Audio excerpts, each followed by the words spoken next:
Un son synonyme d'angoisse qui résonne encore dans l'esprit des résidents de Gillam. Il y a un an, le bruit des hélicoptères et des militaires lourdement armés venait briser pendant plus de 2 semaines le silence et le calme de ce secteur éloigné du nord du Manitoba. La communauté se retrouve alors en plein cœur d'une vaste chasse à l'homme pour retrouver Cam McLeod, 19 ans, et Briar Schmegelski, 18 ans. Les 2 jeunes Britanno-Colombiens sont recherchés en lien avec 3 meurtres dans le nord de leur province. Celui de Lucas Fowler et China Deese, un couple de touristes près de Liard Hot Springs le 15 juillet, et le botaniste Leonard Dick près de Deese Lake 4 jours plus tard. D'après les familles des fugitifs, les 2 amis de longue date devaient se rendre dans cette région pour se trouver un emploi d'été. Personne ne se doutait alors qu'ils entameraient une cavale meurtrière. Le 23 juillet 2019, les efforts de la GRC sont concentrés dans la région de Gillam pour retrouver les fugitifs. Leur véhicule, incendié, est retrouvé la veille tout près de cette ville sur la nation Cree de Fox Lake. It seems like a lot longer than a year ago. Pour le maire de Gillam, ces événements sont si surréels qu'ils semblent être arrivés il y a beaucoup plus longtemps. Pendant la traque, Dwayne Foreman et les autres résidents sont sur le qui-vive. Ils apprennent dans les médias que dans les derniers jours, les 2 fugitifs ont été aperçus d'abord à Cold Lake en Alberta et ensuite à Meadow Lake en Saskatchewan avant de poursuivre leur route vers Gillam. What happened? Why? It just seems so random.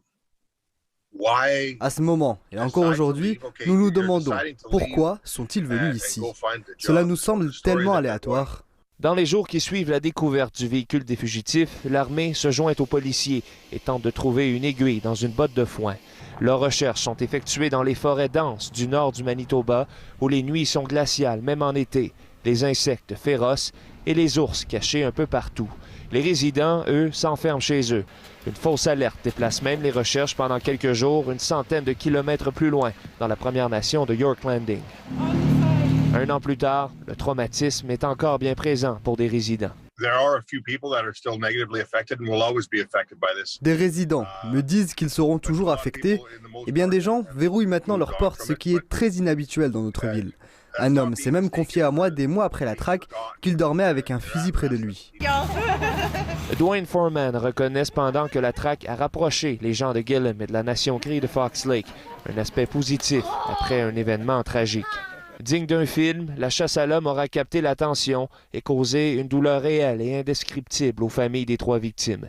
La traque a aussi représenté de véritables moments d'angoisse dans l'Ouest canadien pour les résidents des communautés qui se sont retrouvés sur la route des fugitifs.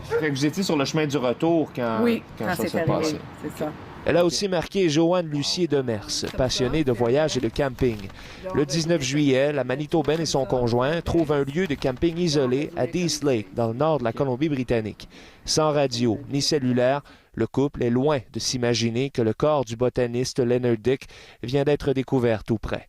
Le lendemain, en se rendant à une station-service, ils allument la radio et apprennent la terrible nouvelle. C'est incroyable dans tout le pays, tout le Canada qui est vaste, que c'est arrivé juste à une journée de différence. On s'est dit, ça aurait pu facilement être nous. Un surintendant de la GRC déployé sur place nous a confié qu'à plusieurs reprises, des rumeurs ont guidé les policiers vers de fausses pistes pendant la traque.